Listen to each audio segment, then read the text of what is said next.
Hello, channel family. What I'm about to share today changed my life forever, and I need to tell you because I know many of you have gone through something similar. My name is Leo Blackwood. I'm 19 years old, and I was the son of the famous televangelist, Reverend Samuel Blackwood. In the story I'm about to tell, you're going to see how I got my revenge in the best way possible. You'll witness how, during my father's biggest live-streamed global event, I used his own predatory technology to expose him to millions, bringing his entire corrupt empire crashing down right there on stage. It all started in my father's massive oak-paneled office. I was 19, and he looked me dead in the eye and told me I was no longer his son. He cast me out of his ministry and his life with nothing but the clothes on my back, all while his right-hand man, Deacon Marcus Thorne, watched with a cold, satisfied smile. My only crime was choosing a different way to follow Christ. My father saw it as the ultimate betrayal. I need you to listen to my story to the end and then tell me, what would you have done in my place? Before that day, my life was a performance. I was the golden boy, the heir apparent to the Blackwood Ministries empire. I was raised in the spotlight, taught how to deliver a sermon before I could even drive a car. Everyone in our massive congregation saw me as their future leader. But they never knew the real me. They didn't know about the countless nights I spent alone, not with a Bible, but with a computer, teaching myself how to code. I found a different kind of sanctuary in the clean logic of programming, a quiet peace I never found on stage.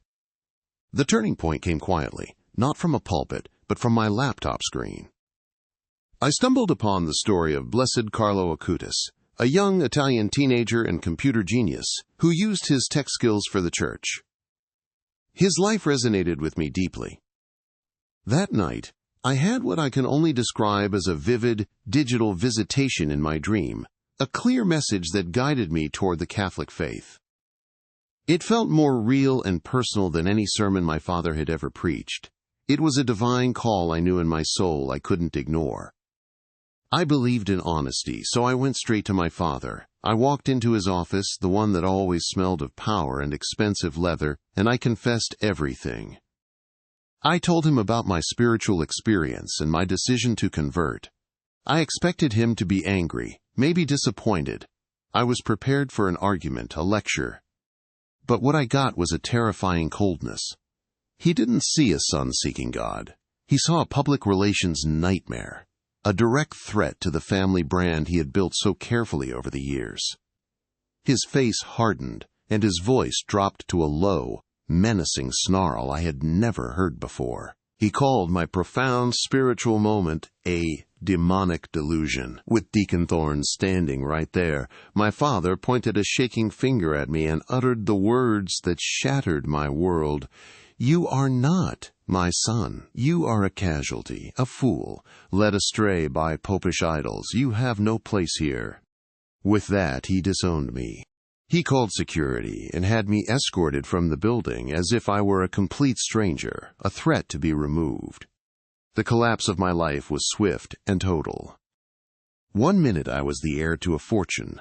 The next I was on the street with an empty wallet. I was locked out of my bank accounts. My car was taken, and the keys to our home no longer worked. The people who had known me my entire life, who had watched me grow up in the church, now shunned me. Former friends would cross the street to avoid making eye contact. I was no longer Leo, the pastor's son. I was a heretic, an outcast who had brought shame upon the ministry. The deepest humiliation, the thing that forged my sorrow into a cold, hard resolve, was seeing my father's face plastered on billboards and television screens. There he was, weeping on stage about the power of forgiveness and the importance of family, all while knowing he had thrown his own son away for his faith. The hypocrisy was a poison that filled me with a quiet, burning anger. It was then I knew I couldn't just disappear. I had to find a way to make the truth known. His version of God was a lie, and I was going to prove it. I ended up getting a miserable job at a 24-hour tech support call center, the only place that would hire me with no references or history. I moved into a tiny, rundown apartment where the walls were thin and the sirens never stopped. The contrast was dizzying. I had gone from a mansion with every comfort imaginable to a place where I had to choose between paying for heat or buying enough food for the week.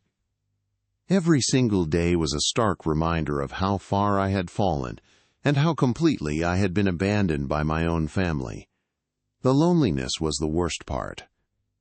I was completely isolated, cut off from every person I had ever known. The silence in my small apartment was deafening, a constant echo of the life I had lost. There were nights I just sat in the dark, wondering if my father ever thought of me, if he felt even a single moment of regret. But as time went on, the pain started to fade, replaced by a steely determination. I realized that in their arrogance, my father and Deacon Thorne had made one critical mistake. They had underestimated me. They saw me as a preacher, a speaker, a face for the ministry. They never bothered to look deeper. In the quiet of my new, humble life, I turned back to the one thing that was truly mine, my skill with computers. It was more than just a hobby. It was a gift. And as I prayed for guidance in a small, quiet Catholic church I had found, I realized that God works in mysterious ways. He had given me a unique weapon, and I finally understood how I was meant to use it. My vengeance wouldn't be loud or violent. It would be digital. It would be absolute. My name is Leo Blackwood, and I was 19 years old when my own father destroyed my life. It happened in his office, a room that always smelled of expensive leather and power. He looked at me, his eyes as cold as stone, and told me I was no longer his son. He threw me out of his ministry and his home with nothing. His right-hand man, Deacon Marcus Thorne, just stood there watching with a smirk on his face. My only crime was finding God in my own way, a way that didn't fit his brand. Listen to this story to the end and tell me, what would you have done in my place? It all started when I told him the truth. I explained that after learning about a young man named Carlo Acutis, a computer genius who loved the church, I had a powerful experience in a dream. It was a clear call, a feeling of peace I'd never known, guiding me toward the Catholic faith. I thought he'd be angry, maybe disappointed, but I never expected what came next. He didn't see a son on a spiritual journey. He saw a public relations disaster, a threat to the empire he had built on a very specific image of faith. His face, usually so warm for the cameras, became a mask of cold fury. He didn't even raise his voice. Instead, he hissed the words, calling my spiritual moment a demonic delusion.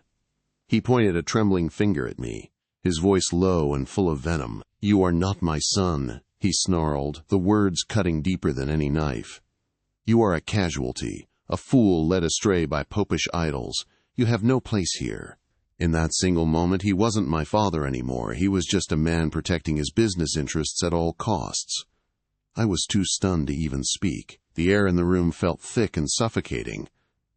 I looked over at Deacon Thorne, hoping for some sign of support, but he just looked pleased, like he had won some kind of victory. My father turned his back on me, picked up the phone on his massive oak desk, and calmly told his assistant to send security to his office. He was casting me out, not with a painful argument, but with the cold, impersonal efficiency of firing an employee who had failed to meet expectations. The walk out of that building was the longest of my life. 2 security guards, men who had known me since I was a child, escorted me through the halls. People I had known my whole life, members of our congregation, saw me being led out like a criminal and quickly looked away, refusing to meet my eyes. The heavy glass doors of the Blackwood Ministries building closed behind me with a soft thud, and just like that, I was on the street, completely alone. My old life was over, and a new, much darker chapter had just begun. The heavy glass doors of the Blackwood Ministries building slid shut behind me, and the sudden silence of the outside world was deafening. One moment, I was Leo Blackwood, heir to an empire. The next, I was just a 19-year-old kid standing on a street corner with no money, no phone, and nowhere to go. My phone, I quickly discovered, had already been disconnected from the family plan. The message was clear and immediate. I was completely and utterly cut off. I had been erased from the life I knew. That first night was the longest of my life. I walked for hours, with no destination in mind. Every person I considered a friend was tied to my father's ministry, and I knew calling them would be pointless. They would either hang up on me or worse, report back to my father. So I found a secluded bench in a small city park and tried to sleep. The cold concrete was a brutal contrast to the soft bed I'd slept in the night before, a harsh introduction to my new reality. The financial guillotine fell the next morning. I walked into a convenience store, hoping to buy a bottle of water and a granola bar with the debit card I still had in my wallet. The cashier ran it, and the machine beeped angrily. "Declined," she said, not even looking at me. I tried again. Declined. I knew then that my bank accounts, which I thought were mine, had been emptied. It was another cold, calculated move designed to leave me with absolutely nothing. My father wasn't just disowning me, he was trying to break me. My only asset was a designer watch my father had given me for my 18th birthday, a symbol of my status as his successor. I walked into a grimy pawn shop that smelled of dust and desperation and slid it across the counter. The man behind the glass barely glanced at it before offering me a fraction of what it was worth. I took the cash without arguing. It was enough to rent a tiny windowless room in a weekly rate motel, a place where hope went to die. The social rejection was just as swift and brutal as the financial one.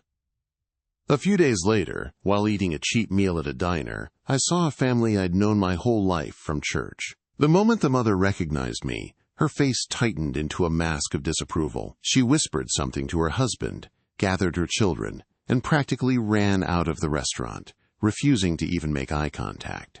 To them, I was no longer a person. I was a contamination, a disease to be avoided. I made a few desperate attempts to reach out to people I once considered my closest friends. I left voicemails and sent text messages, trying to explain, trying to find just one person who would listen. The calls were never returned. The messages were left on read, a silent digital testament to my new status as an outcast. I had become a ghost in my own life, a walking scandal that no one wanted to be associated with. The isolation was a physical ache, a constant weight on my chest. I soon learned through the grapevine that Deacon Thorne was working overtime to control the narrative. The story being spread throughout the ministry was that I'd had a severe mental and spiritual crisis. They said I was confused, unstable, and had fallen under a, quote, demonic influence. They weren't just casting me out. They were assassinating my character, ensuring that no one in their world would ever believe a word I said. They were building a fortress of lies around my father, and I was the sacrifice left outside the walls. The final, deepest cut came from my own mother. After a week of silence, she sent me a single, crushing text message. It didn't ask if I was okay or where I was staying. It simply said, "I am praying for your soul, Leo. Your father is a man of God and knows what is best. She chose him. She chose the ministry, the money, the image." In that moment, I knew I had not just lost my father, I had lost my entire family. I was truly, completely alone. Finding work was a lesson in humiliation. My entire life had been groomed for one job, taking over Blackwood Ministries. I had no resume, no references, and no real-world experience. The Blackwood name, once a golden ticket, was now a red flag. Potential employers would look me up online, see the connection, and suddenly the position would be, quote, filled. No one wanted to risk the potential drama of hiring the disgraced son of a famous televangelist. Eventually, I landed a job that didn't care about my past, the graveyard shift at a 24-hour tech support call center. The work was mind-numbing, dealing with angry, frustrated people from midnight until dawn under the sickly glow of fluorescent lights. It was a soul-crushing environment, a place where ambition and dreams went to die. But it was a paycheck, and it was a way to survive. It was the bottom, and I clung to it. With my first few paychecks, I moved out of the motel and into a tiny, run-down apartment in a part of the city I never knew existed. The building was old and smelled of mold and neglect. The walls were paper-thin, and I could hear every argument, every crying baby, every blaring television from my neighbors. The constant noise only amplified my own profound silence and loneliness. This cramped, dirty room was my new kingdom. Many nights, I would just lie on my thin mattress, staring at the cracks in the ceiling, replaying that final conversation with my father in my head. I could hear his voice, dripping with a cold fury I'd never heard before, telling me I was no longer his son. The words weren't shouted. They were delivered with the calm, chilling finality of a judge passing sentence. Those words became the soundtrack to my sleepless nights. The cruelest part of my new life was that I couldn't escape him. His face was everywhere. On giant billboards, promising salvation. On the side of city buses. On late-night television commercials. For his ministry. There he was, with his perfectly tailored suit and his warm, trustworthy smile, preaching about the power of forgiveness and the unbreakable bond of family. Every time I saw his face, it was like a fresh stab to the heart. One night, exhausted after a 10-hour shift, I was waiting for my laundry to dry in the dingy basement of my apartment building. The small television bolted to the wall was tuned to his channel. He was on stage, in front of thousands, and he was weeping. He was telling a carefully crafted story about a prodigal son who had been led astray, a lost sheep from his own flock. He was using me. He was using my pain as a sermon illustration to solicit donations. The hypocrisy was so blatant, so unbelievably cynical, that it took my breath away. The audience was captivated, many of them in tears, reaching for their wallets to donate to his cause. They were funding his private jets and his lavish lifestyle, believing they were helping to save souls like mine, all while his actual son was sitting in a laundromat, counting quarters to make sure he had enough for the dryer. That was the moment everything changed. The grief and the sadness that had been weighing me down began to burn away, replaced by something else. It was a cold, quiet, and perfectly clear anger. It wasn't the hot, reckless anger of a teenager. It was the focused, righteous indignation of someone who had seen true evil hiding behind a mask of piety. The pain had finally forged itself into a purpose. I realized that my father and Deacon Thorne, in their arrogance, had made a critical mistake. They had stripped me of my name, my money, and my family. They had taken everything they thought to find me. But they had overlooked the one thing that was truly mine, the one thing they couldn't take away. They had forgotten about the countless hours I had spent alone in my room, not with a Bible, but with a keyboard and a screen. They had always seen me as the pastor's kid, a public speaker in training, a face for the brand.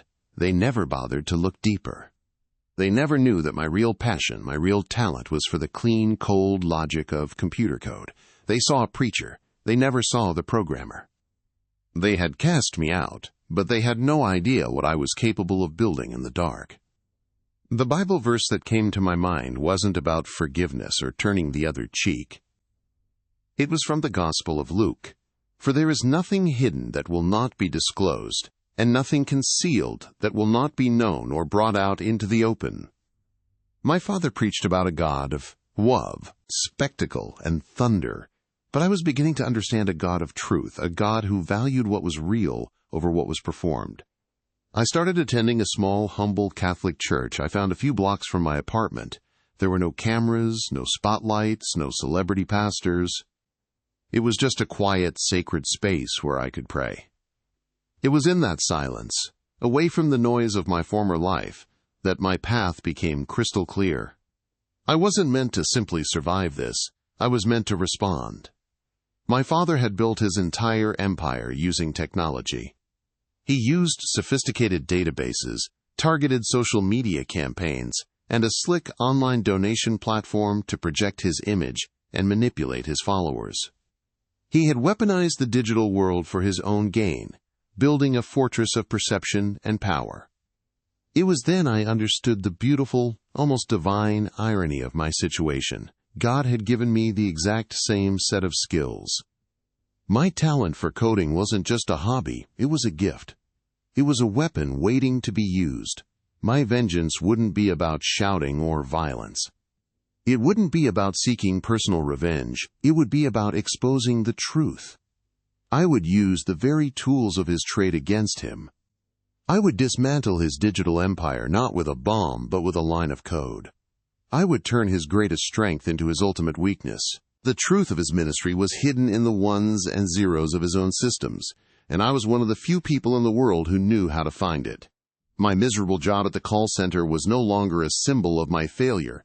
It was my funding. Every penny I could save went towards building my own small arsenal, a more powerful computer, encrypted hard drives, and secure servers.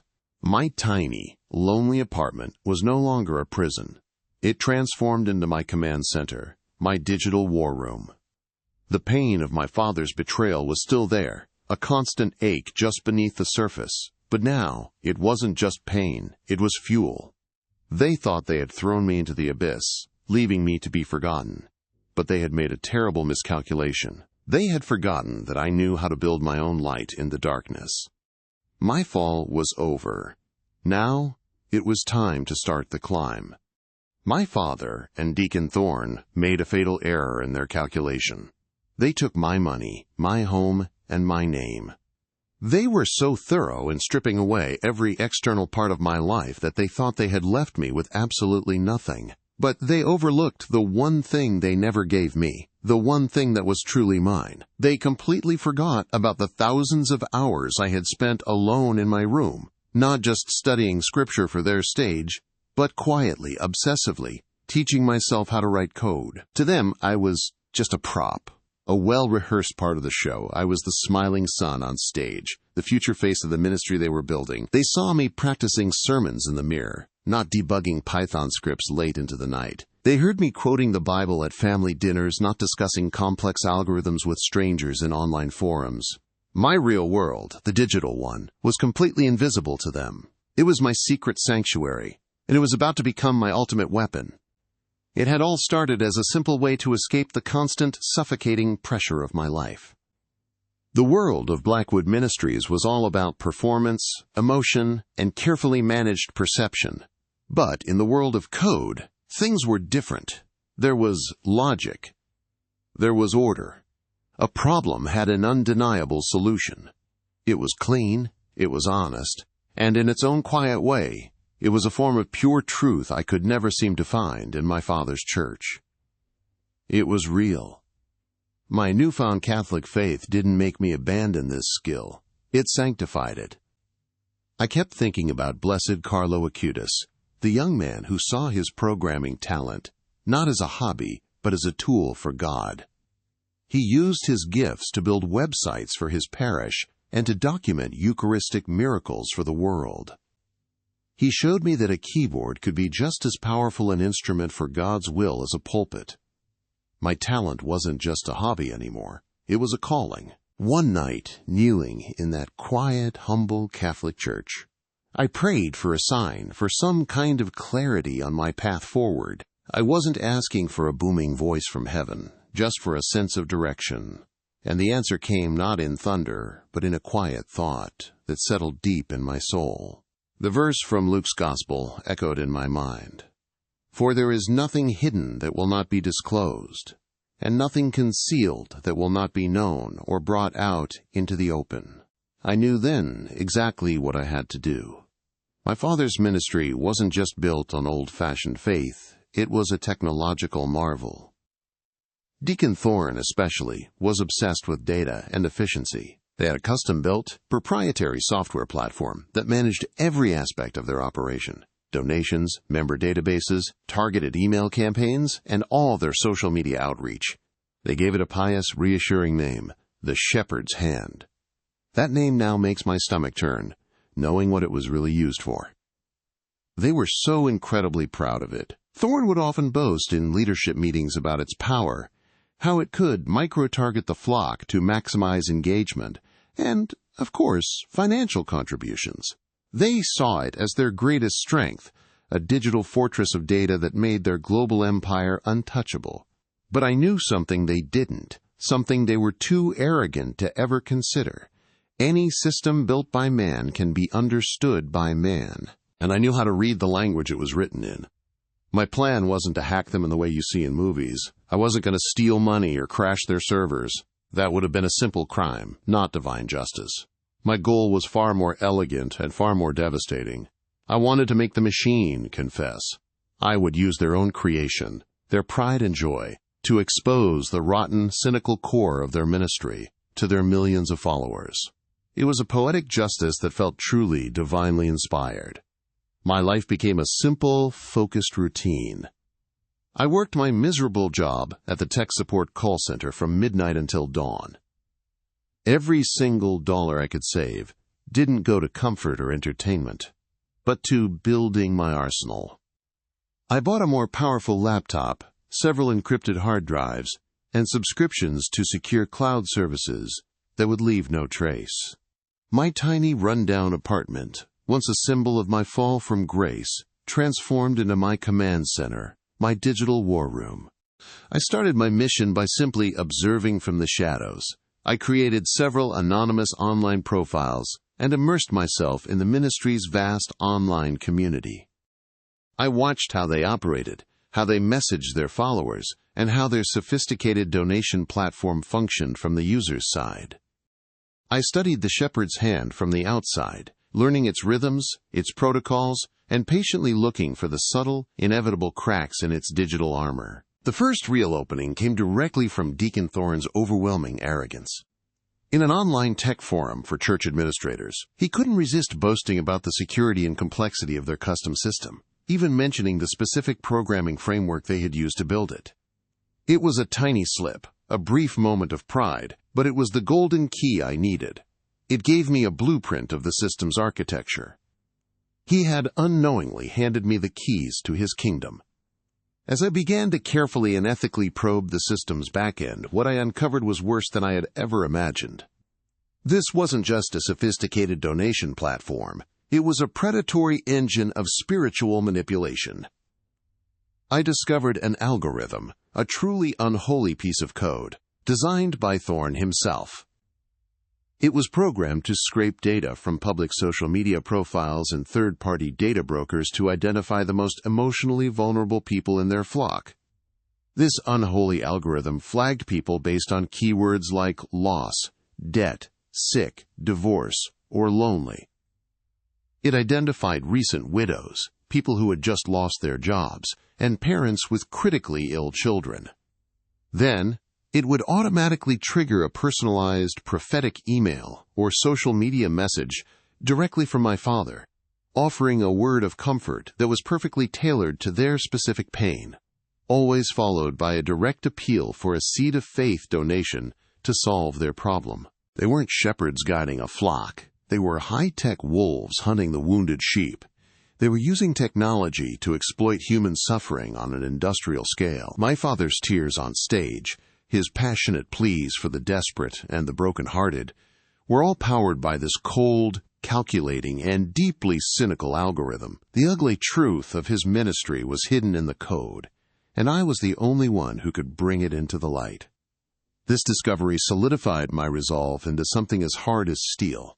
This was no longer about my personal pain or my father's betrayal of me. This was about protecting the thousands of innocent people being manipulated by a system they trusted with their souls. My vengeance would be their salvation. My father and Thorne thought they had cast me into the darkness to be forgotten, but they had only given me the perfect place to work, unseen, until the time came to flip the switch. Before I reveal how the revenge happened, it's very important that you subscribe to the channel and leave a like on the video so that YouTube will recommend this incredible story to more people. This way, you help us spread the gospel through real stories of testimony. So please, help us in this noble cause. The night of the annual Harvest of Faith Gala arrived, my father's biggest televised event of the year. I watched the live stream from my cramped apartment. The contrast almost comical. On my screen, a dazzling stage, with theatrical lighting and a choir of 100 voices. In my room, just the glow of my monitor and the hum of my computer. My father was at the center of it all, his voice booming, tears welling in his eyes as he spoke of the desperate and the needy.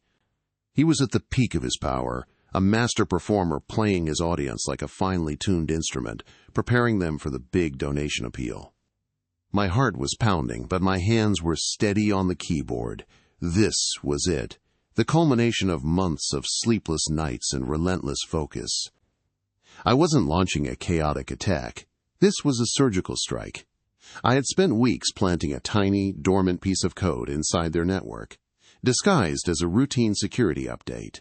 It was a digital key that their own system now recognized as a trusted administrator. With a final prayer and a deep breath, I typed the simple command line that would awaken my script and execute the plan. The digital apostle was ready to speak. My father raised his hands to the heavens, his voice thick with emotion. "God is calling on us to help the widow, the orphan, the broken-hearted," he cried.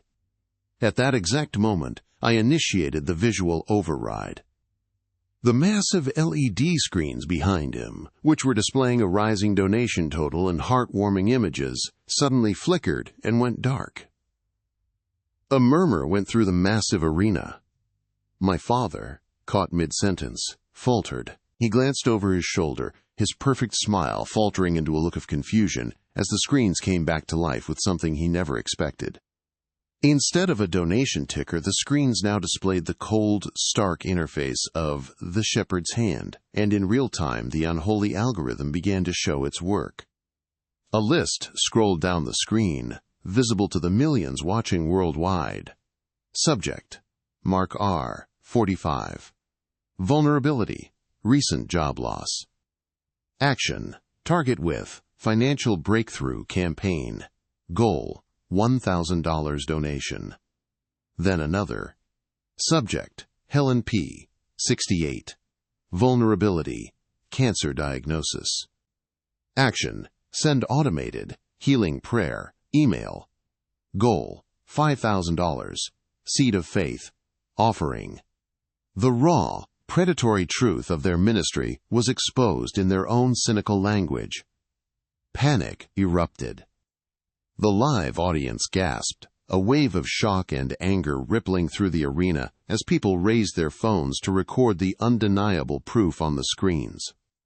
On the live stream, I could see Deacon Thorne run onto the stage, screaming at the technicians who were powerless to stop it. My father stood frozen, his face ashen. The mask had been ripped away, and for the first time, the world saw not a man of God, but a calculating CEO whose entire empire was built on a foundation of data-driven exploitation. The broadcast was abruptly cut, replaced by a generic "We are experiencing technical difficulties" graphic, but it was far, far too late. My script had already pushed the live feed to dozens of mirror sites and social media accounts. Within minutes, the footage was viral. The hashtags #BlackwoodExposed and #Shepherd'sHand were trending worldwide. The ministry's phones would be ringing off the hook, not with donations, but with the righteous anger of people who finally saw the truth. His kingdom had crumbled into digital dust. I quietly closed my laptop. There was no feeling of vengeful joy, no rush of adrenaline. Instead, a profound and quiet peace settled over me, the kind I had only ever felt kneeling in that small, humble Catholic church. I had not destroyed a man. I had simply held up a mirror and forced his creation to confess its sins. My father had cast me into the darkness, but in that darkness, I found the light of truth. My long fall was finally over, and justice, serene and absolute, had been delivered. If you've made it to the end of the video, comment with the phrase, "Jesus is good," and don't forget to subscribe to the channel to keep receiving more stories like this one.